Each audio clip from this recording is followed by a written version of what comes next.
Hello, friends and brothers. This is Justin Jones with Masonic Improvement, joined with my co host, the one and only Dennis Yates. Hello, Hello, Dennis. everybody. Hello, Justin, and I'm glad that we're having this episode tonight, brothers. This is our education, education series, and we're kicking it off with the one and only chairman of the Education Committee for the Grand Lodge of Texas and the guru of the current officer leadership training, Chris Galloway. Hey guys, thanks for having me and I appreciate being here and I'm excited to talk about education tonight. Well, we're Real, very excited to have you. And by the way, the Uh, name of that series has not been finalized yet. So Love I it. know. I just made that up on the fly, guys. So if it turns into something completely different, then Don't hold you uh, to it. yeah. yes, yes. But I think it should be part of our. It's the internal, not the external series, because Okay. I think all three of us agree that if we're not increasing our intellect as well as our spirit, then what are we here Mm. for? Yeah, I'm glad you said that because in my personal life, I've always had this idea that there's something as far as balance, as far as us as individuals and how we grow, and it's always been for me mind, body, and spirit, right? So your mind has to grow educationally. You have to be whole spiritually, whatever that might be for you, whether it's religion or it's spiritual, esoteric type stuff, those type of things. And then of course, body. You need to work out. Now that's the hard part for me. I think probably for most people, you get a gym membership and it just kind of sits on the shelf like a book, right? But ultimately, trying to eat right, lose weight, but work out and exercise. But at the same time, if you don't grow in those three areas, if any of those three areas are out of balance, you're going to struggle in life. And so it's true for masonry as well. Yes, we like 100% agree. threes. We like Yep, threes, right? 100%. So it so I think that falls right into place. And in fact, I just wrote a paper on the three lodges. I was reading Mackey and his Mackey's encyclopedia, and it talked about three different types of lodges, and it turned into a mind, body, and spirit uh, based off the description of the different lodges. So it's interesting Nice. that you say that's because it is extremely important.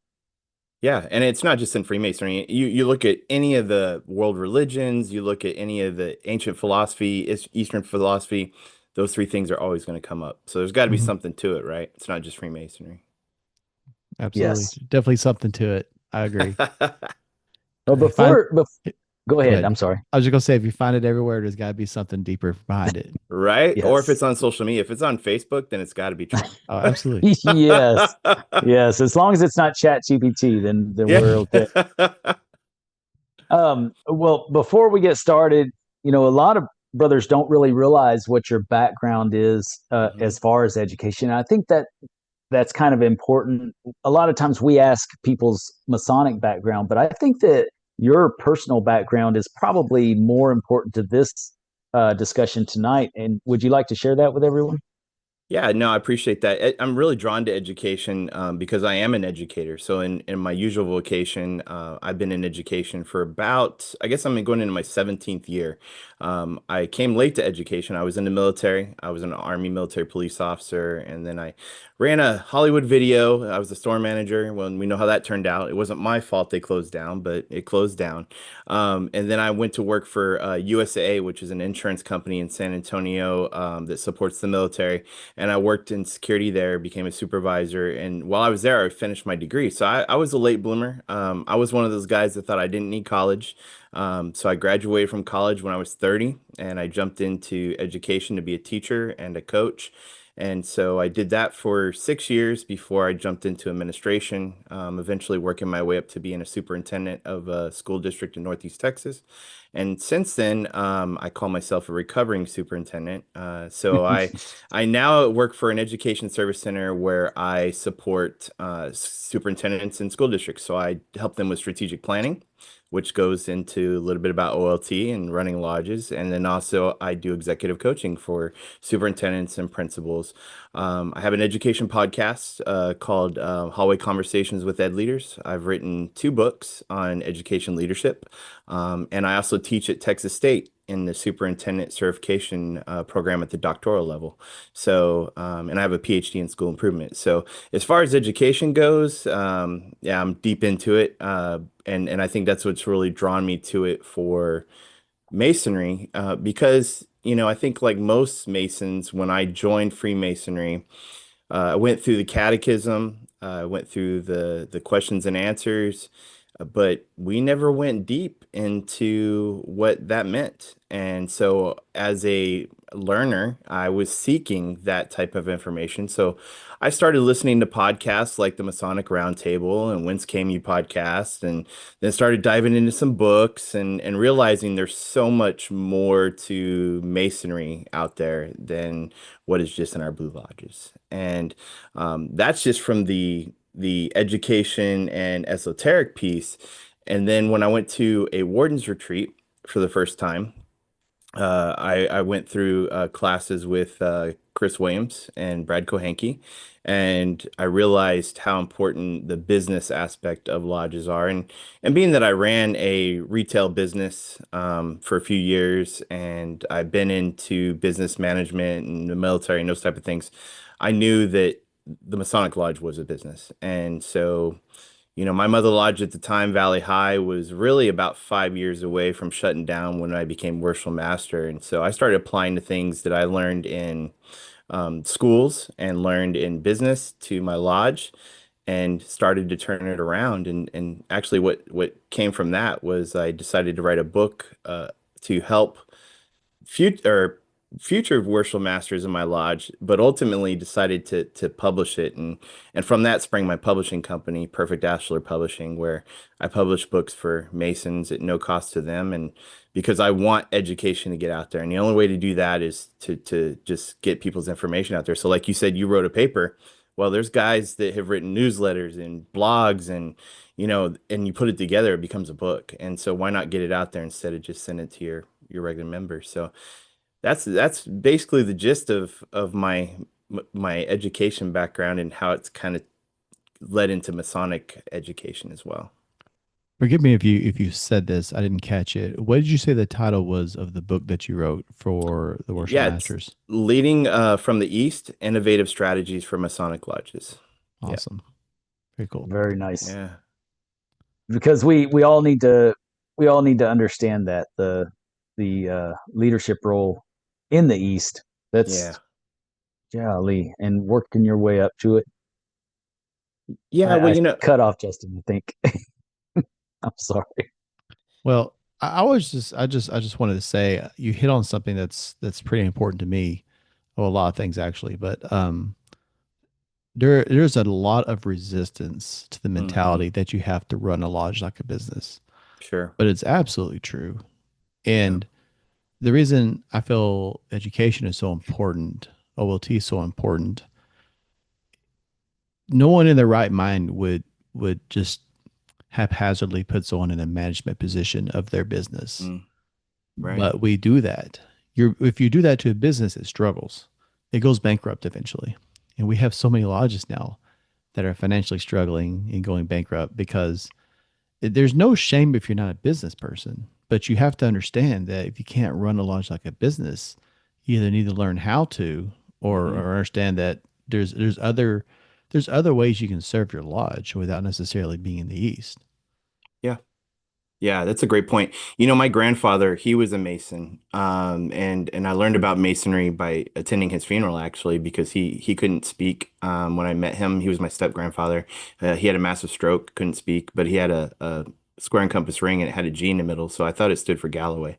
Um, and so when he Nice. passed away, I saw these Masons there with aprons, and I say that because I reached out to the Grand Lodge of Illinois to get his record, and he was never worshipful master. Hmm. There was a time when most people didn't become worshipful masters because there was only so many people that could, and there was so many people in Masonry. But you hit on something I think is important is the fact that you know um, our lodges are corporations. So it's a corporate structure. If you look at the Grand Lodge of Texas, it's a corporation, and then each lodge underneath it is a corporation. We actually have an EIN number that allows us to use for tax exemptions and those type of things, but that's a business number, and we have that for a reason. Now, that being said, we're probably one of the only organizations I've ever seen where you have a leader that's only in position for 1 year. Mm-hmm. And because of that, you have to learn how to work with the people in front of you and the people behind you. Because if you guys don't have the same vision or direction, then it's going to fail. It's going to eventually fail. It's going to catch up to you. We see this at not only the lodge level, but it can happen at the Grand Lodge level as well. There's stories of people just holding on to, like, I have this great idea that's going to turn around the Grand Lodge or lodge, but I'm going to wait till my year because I want to get Mm-hmm. the credit. Yes. That's not the point. And that's what we try to teach at OLT, jumping right into officer leadership training. We cover in the 101 class strategic planning and succession planning and those type of things, and building a coalition of people behind you, but also people in front of you, so that you can have a strategic plan, have the same vision, so that when that leadership does turn over, then it's just plug and play. So if I'm a junior deacon going through officer leadership training, I have 5 years to build a coalition with my people at that lodge and work with the people in front of me and behind me so that when I get to the east, hopefully I'm just sitting pretty. I'm just managing. But until that point, you have to build a leadership culture, and you have to set systems and processes in place in your lodge to make sure that it's going to be successful. The last thing you want to do is jump in the East and have so much to do to fix that you really can't enjoy your year, and then you can't get everything done in your year. Mm-hmm. So if you start working together as a team, then you build a legacy for your lodge. But if you just wait until you get there and it's the last minute, and well, I don't want to say anything because I'm not worshipful master, and those type of things. When you listen to the officer installation, and we actually pulled up the wording for officer installation to show that if you're a warden, your job is to serve your lodge as the leader or worshipful master in the absence of the worshipful master. Well, one of the questions I ask is, does that mean only when they're physically not there? Because we do have at times absent worshipful masters who are sitting in the chair. And so you have a responsibility as a warden to step up and do what needs to be done. And you can do this in an appropriate way. If I have an absent worshipful master, and sometimes they're recycled past masters, and I'm a recycled past master. I just served as worshipful master last year in another lodge, so I'd already been worshipful master once. But sometimes recycled past masters aren't as eager, right? And so they kind of hold a spot. But you can go to that worship master and say, "Hey, I have this great idea. What do you think about me doing this?" 9 times out of 10, they're going to say, "Run with it, do it." They're not going to hold you back. So you have a responsibility as a warden, to take care of your lodge. And in the absence of the worship master, your job is to protect that charter. So if that worship master is not able to do it, then you have to do it. And in our organization, it's a volunteer organization. There's going to be several times when you put people in those positions that know the memory work inside and out, but they've never run a business. And so if they don't know those things, they don't even know how to do a budget. That's one of the first things we do at OLT. We ask the guys to bring their Form 71, and we're going to look at how much income they're bringing in with dues, how much they're getting from their endowment checks. We don't count the donations, and we don't count the degree fees because those aren't guaranteed. And Mm-hmm. then we look, how much are you spending in your lodge on utilities, on charity, on everything else? And then you subtract that from the amount coming in, and it's usually negative. So Oh yeah. what Yes. happens when you stop bringing people in? What happens when you stop fundraising? And then we say, how much money do you have in your bank account? It's on that Form 71. Then you subtract that amount that you're going negative each year, and that tells you how many more years you have until you have to close your doors. Mm. And that's usually a wake-up call because most people don't even do that.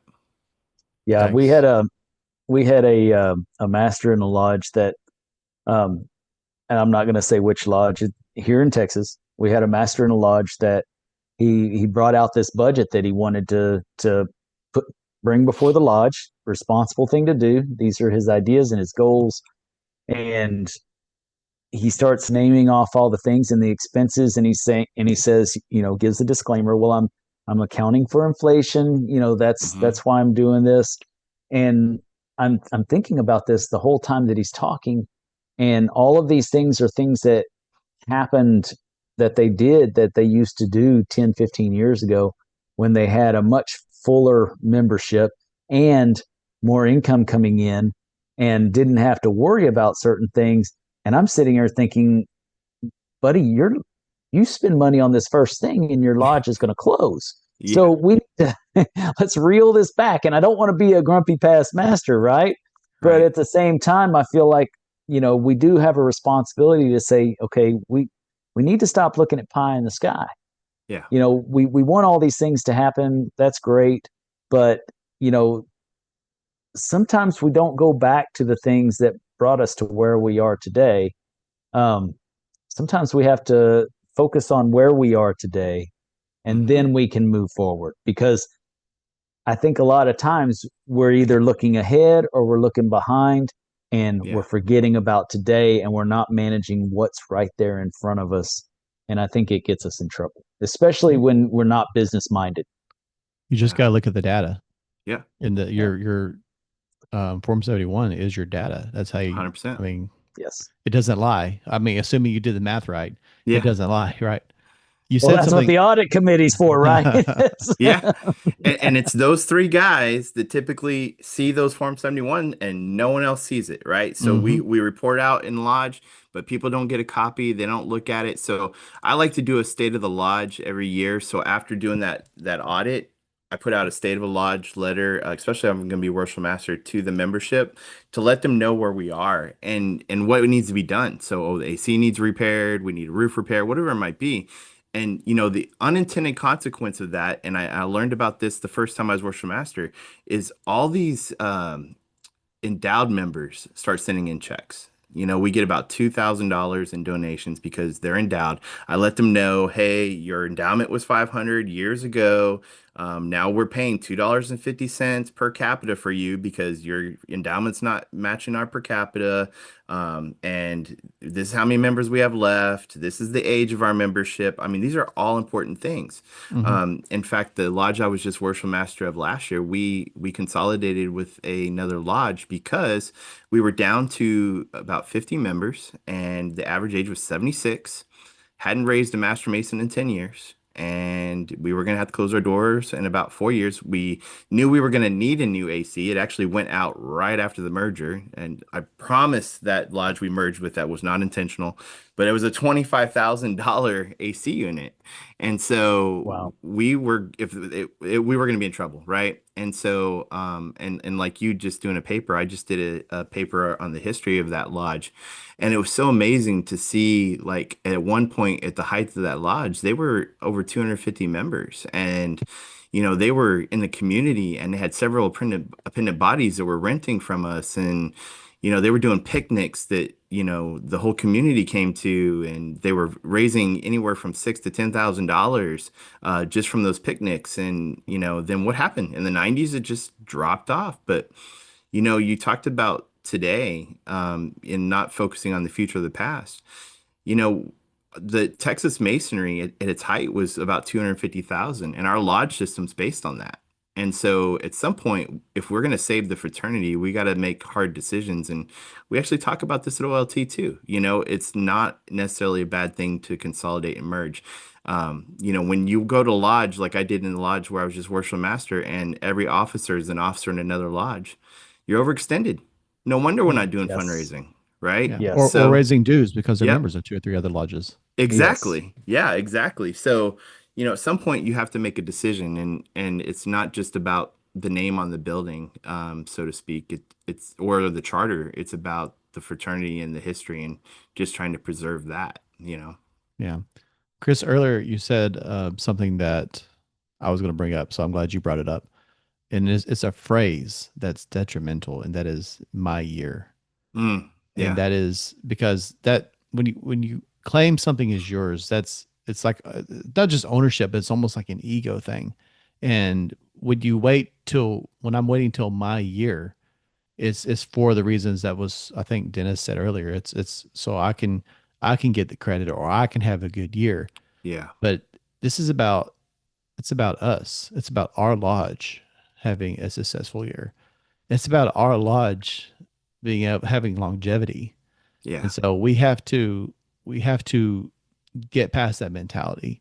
If you have something good now, share it. Hmm. Otherwise, you might not get a chance to go to the East in that lodge, depending on how bad the situation is. And your idea could be the one that makes a difference. Yeah. So it's very important that this mentality of it's good to be proud of your lodge. That's my lodge, but as far as my year, you're it's I think the East is a servant position. You're serving Hmm. the lodge. It's not a self gratification. It's how can I serve the lodge? And as a team, you should be working together to get that accomplished. I agree. I And I your think job is to that pull that team together, right? Yeah. Go ahead. Sorry. yes, and I no, go, you're the guest. I'm No, over no, go speaking ahead. to you now. You're the Uh, guest, he's the well, pest. actually, it was you that said that earlier. Justin's just heard me say it, so many times that he thought it was me, but it was you that said that earlier. But I also like that you brought up vision. Hmm. That's one of the things that is the most detrimental to our our fraternity as a whole, and not just in the administrative um, portion of it, but also in the esoteric, the internal and the external. Yeah. We lack vision, and that's what steered us off course. We forgot what our vision is, what we're supposed to be doing, what we were originally brought here for. Now, Yeah. if we do, I know in officer leadership training, I remember being a part of teaching that, and we taught that the very first thing that you need to do is have a past masters meeting, Hmm. get the lodge together, get all your master masons together, and decide what is the vision and purpose of this lodge, because you Yeah. really need that buy-in from everyone, because it's their lodge. It's not the worshipful masters in his year. It's the Hmm. lodge's year. It'll always be the lodge. It'll always be the membership's lodge. And so I think if we can rally behind the vision and not around ourselves, we're much better off. And we can serve with purpose and humility and get the job done that makes everyone happy, and peace and harmony prevails. I think that vision statement is probably the most important thing for lodges, and I think that's probably what officer leadership training helps do in its best form. Is it helps with that vision, and organizing that vision to bring it to success. I think that's the Yeah. beauty of officer leadership training, in my opinion. Yeah, I agree 100%. So when you do a strategic plan, when we do this for school districts, the first thing we do is what we call it a portrait of a graduate. What does the student look like when they graduate from your district? That's their vision, right? It tells us what their vision is. And then we look at the current state of the school district. We look at their data, do classroom walkthroughs, all those things. And then we see what gaps are in between. How do we get here, where we're at now? It's the same thing in a Masonic lodge, right? Once you can identify the vision of your lodge with your team and your members, then you can decide how are we going to get there. And I talk about this very specifically in my book, how we did this at Valley High. And I did it with the line, because then it became our vision. And that's the one thing we talk about OLT as well, is don't plan in isolation. Don't do your calendar in isolation, because I've seen worship masters that's come in and say, here's my calendar, we're going to do all this. And then no one shows up. Why? Because no one has bought into it, because Yep. you planned it and you overextended the lodge, and that's why we can't be there.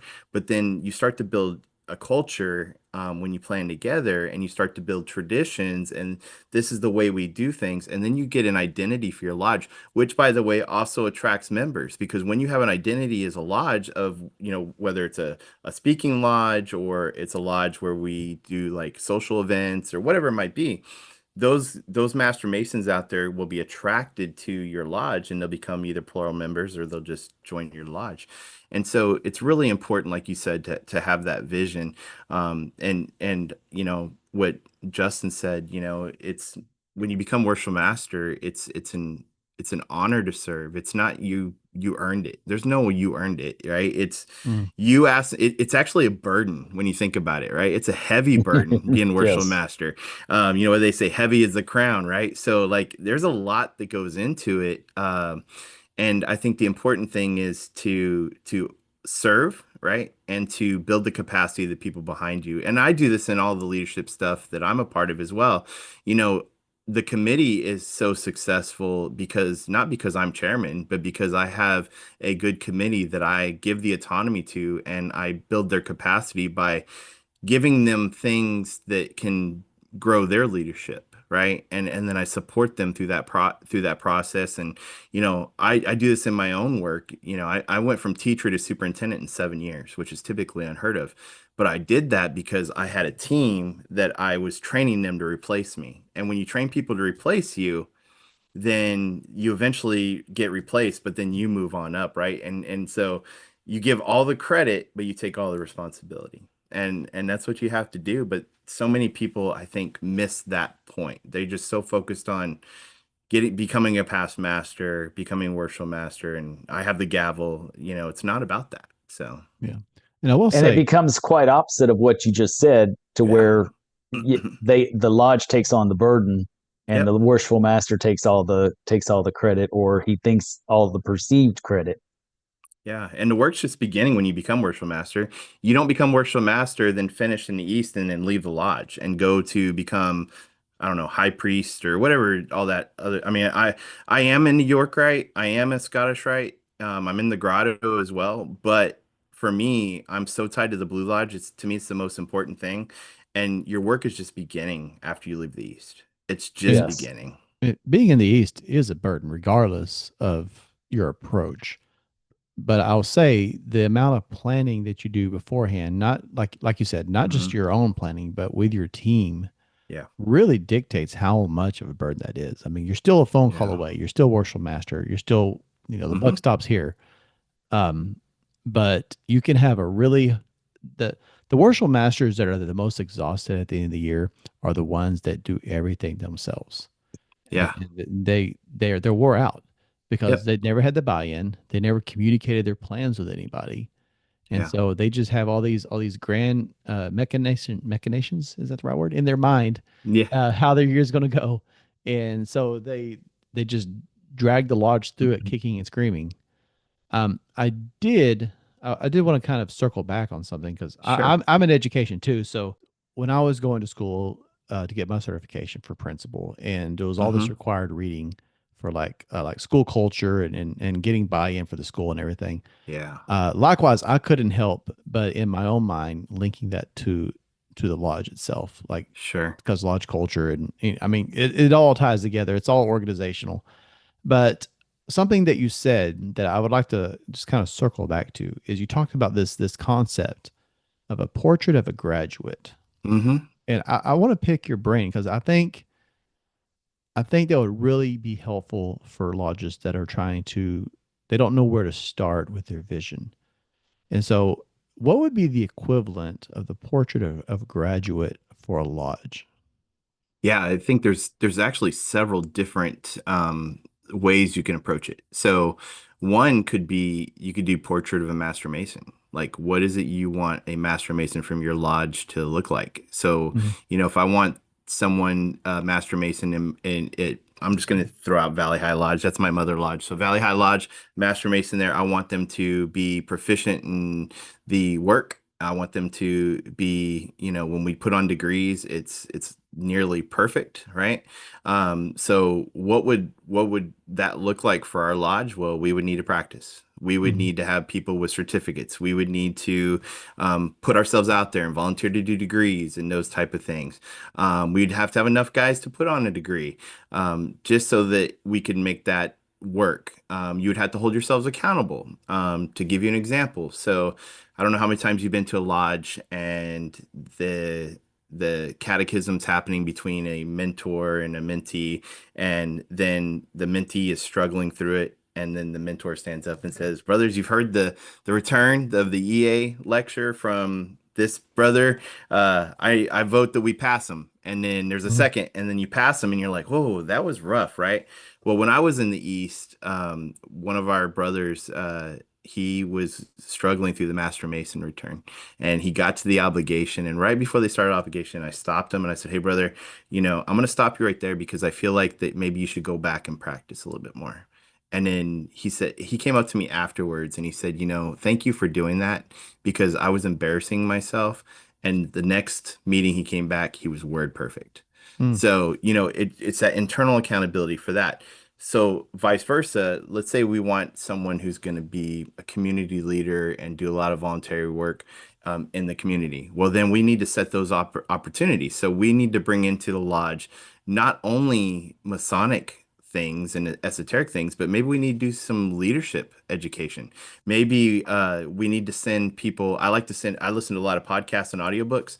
So I'll send those podcasts out to my brothers on a chat. Say, "Hey, check this out, this podcast." They may not listen to it, but what if they do and it changes their life? So that could be a portrait of a master mason. But you could say, what about a portrait of a lodge? What do I want from a lodge? So to give you an example on that, I took in my book, I talk about this. I took Simon Sinek. I'm sure you know Simon Sinek. He's a Mhm. lot of people in education know him. He's well known for his book, Start with Why, Leaders Eat Last. He has a YouTube, and maybe you can include this in the show notes. He has a YouTube TED Talk. It's what made him famous. It's the Golden Circle. Okay. The video's terrible. The video's terrible. It's because it's so old, right? Yeah. But it is probably the best 15 to 18 minutes I've ever seen because what he does is he talks about how to get to why, right? And how you start with why you start with why. So we did that for my lodge, Valley High, when I was going through the chairs, and that's how we started to build our vision. So we identified that our lodge wanted to be an education type lodge, not only education in the sense of providing education through speakers and those type of things, but we wanted to support education. So we supported the local school district by doing school supplies, clothes to the kids, doing volunteer work there. We also supported the orphanage. And then so we also then thought, okay, so now we need to grow our lodge to make that happen. And so we saw that we were struggling financially. So what do we need to do? We need to raise dues and we need to attract not only we don't want to raise necessarily more master masons, but we want to bring new master masons in to pay dues, right? So people who are going to be plural members. So by doing that, we advertise, we put that out into the NWSA meetings that we're having these speakers, and we invite people from other lodges. We go visit other lodges, get them to know us, so they come visit us. That helps grow our lodge, and then finally, if you're going to come to our lodge, what's the first impression that you see when you walk into your lodge? It's the building, right? Mhm. Well, at the time, we were struggling with a roof that needed to be fixed. And of course, we did what every lodge does. Hey, we can fix that for cheap. Someone can go up there and put Flex Seal on that and that'll fix it. No, right? So we argued for 2 years about fixing the roof and how too expensive it was going to be. And I talk about this in my book, Analysis Paralysis in Lodges. We spent too much time Yes. focused on how much it's going to cost. Everyone has, hey, we should research this, give it to the committee. But everyone says that in lodge and everybody argues in lodge, but no one steps up and does the work. I got to the east, I called the insurance company, $1,200 got our lodge fixed. All we had to do is pay the deductible, but we focused on that it was going to be 20, twenty-five Mm. thousand dollars. We couldn't afford it. Well, since we let it leak and we didn't get a new roof, now we had drywall that needed to be fixed. We had pictures that were damaged. So we reached out to the local community college, St. Philip's College, to the construction department, again, partnering with education, right? And we got their students to come in and fix our lodge at no cost. All we had to do was buy the supplies. So Smart. it's those type of things that we were trying to do to be innovative, to go out and do things. But that's how we figured out what kind of lodge we are. But you could be a traditional lodge, you might be a social lodge, you might whatever your identity is, you just have to figure out what that why is. identify your portrait of a lodge or a portrait of a master mason. And I think if you do those things, once you know where you want to get to, then you can backwards plan. In teaching, we call it backwards planning. You know what the end game is. Here's the test that needed to take. So I need to backwards plan the lesson so they're successful on that test. Same thing for, your vision, which allows you to identify different strategies and things that you can do to get your lodge to where it needs to be, or the master masons in your lodge to where it needs to be. And that's kind of what we talk about in officer leadership training too. I mean, these are all things we talk about in OLT. And yes, lodges can do the life program, which is a great program, and it's required to either do the life or the OLT. But what you miss from the OLT that you're not getting with the life program are these discussions, right? And other lodges come into the table saying, "This is what we do for that. This is what we do Mhm. for that." And every instructor at OLT and every speaker is a past master who's been successful in that seat and has been there and can speak to it. And we know how to facilitate it. So I that's one of the things that I know you guys wanted to talk about was pushing officer leadership training. Mhm. That's why, right? Is for that specific reason. Yes, it's kind of expensive, but overall, the experience you get from it is going to benefit you and your lodge in the long run. There's nothing You that can know, replace it. No. I was talking to Dennis about this. Sorry, Dennis, I know I'm cutting you off, but I was talking to Dennis about this a few days ago because I was thinking like, how can OLT reach more people? And I was just kind of brainstorming. It's like, what else would you do? Like Zoom or like online, like conferences? No, that but how because easy can do you need to make it? I say Yeah. yeah, not, because here's my mentality, and now I'm going to cut you off because I am extremely passionate about this, and it just frustrates me to no end. When I went through, I paid my own way through several years in a row for 101 and 201 at different locations around the state. I also traveled afterwards around with the team and helped any way I could because I believe in the program. yeah, And I think that if you going back to that idea that it's an honor to be worshipful master, it's an honor to be an officer for your lodge, that it's a privilege to serve your lodge in that way, then you're willing to pony up where it needs to pony up. I mean, ultimately, yeah, you would like for your lodge to be able to financially support it, but most lodges are not starting at that point when you started officer leadership training, and that's why I paid for my own. Now, like, I did it before I went through to be master of Goliad Lodge, and the year I finished, I made a motion that the lodge pay for 2 tickets every year to go to officer leadership training. If we don't have 2 people go, that's a failure of the lodge because it's available to them. And I don't care if mm, you have to travel to San Antonio. That's not that far. I do it 4 or 5 times a month already for other appendant bodies and stuff. That's just an excuse if you don't do it. And I feel the same way in lodges, other lodges that I'm a member of now. One of them pays the way for anybody that wants to go, and getting people to do it. That's the one thing that frustrates me about the life program. It's a good program, but it it's is not a replacement. very minimalistic compared to officer leadership Hmm. training. And it is really the very least you could do if you wanted to be in a seat Yeah, in leadership. It is literally the least you could do. And a lot of people will sit on those laurels and they'll watch their lodge go right on down the tubes because Hmm. they do the program on one Saturday morning, and not even a full day. One Saturday morning they'll do the life program with the district instructor, if you have a district instructor that will do it. Otherwise, you go through the program, and then you go back to your same practices of robbing Peter to pay Paul with your lodge. well, the And live program is the bare minimum, like you said. Do you Hmm. really want leadership that just does the bare minimum? How's your lodge going to excel if the leaders in your lodge are just doing the bare minimum? Yeah, Justin, you made a good point earlier. now that I'm thinking about it, you said, what would you do as a portrait of a lodge? Well, one of the first things I would say is any worshipful master or any warden is going to go through the OLT. Hmm. And I think that I agree with Dennis, that you need to invest in yourself, right? And so it's $250, right? And yes, $250 is a lot of money.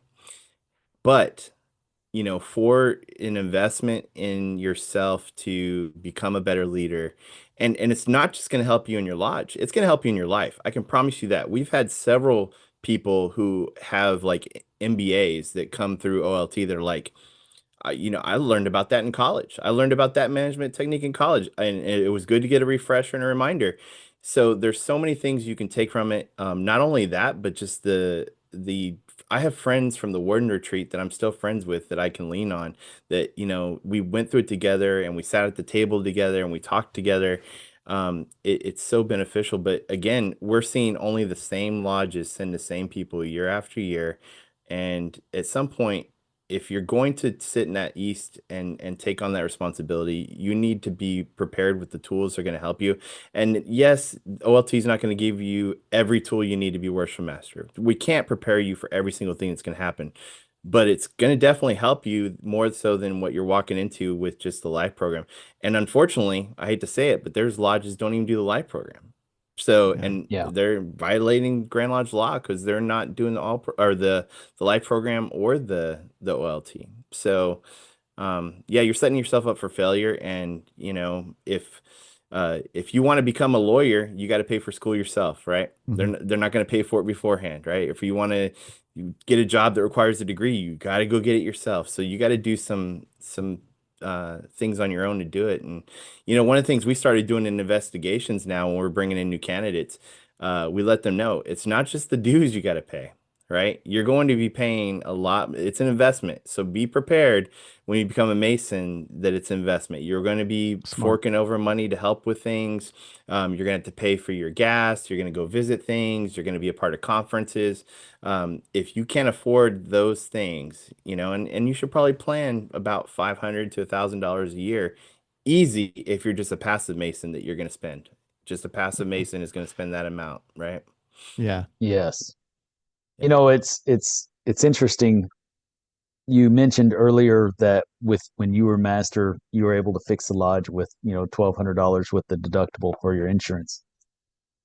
There's two things that I believe should go in Grand Lodge law to shut down a lodge. Number one, you don't have insurance on your lodge to protect your members. Number two, the lodge and the members. Number two, you don't go to officer leadership training Mm. because, like you said, the life program is an honor system, and a lot of people don't go to it. And Yeah. I would take out that past master clause because you've got some guy that's been a past master for umpteen years. The world is different today. Hmm. I Yeah. I know people that are not on Facebook, not on any social media, not barely using email, that are past masters, and they qualify to run a lodge, and that's just not the world we live in today. I read a Yeah. It, post on Facebook today about people using different forms. What do you use, Venmo or I PayPal or saw that. whatever? And yes, and Robert Marshall, one of my dear friends, said our lodge has been using PayPal for 10 years now, over 10 years now, and frankly I don't see how any organization could manage not accepting different forms of payment mhm. like we do today. Simple logic, Mhm. and we're overlooking that.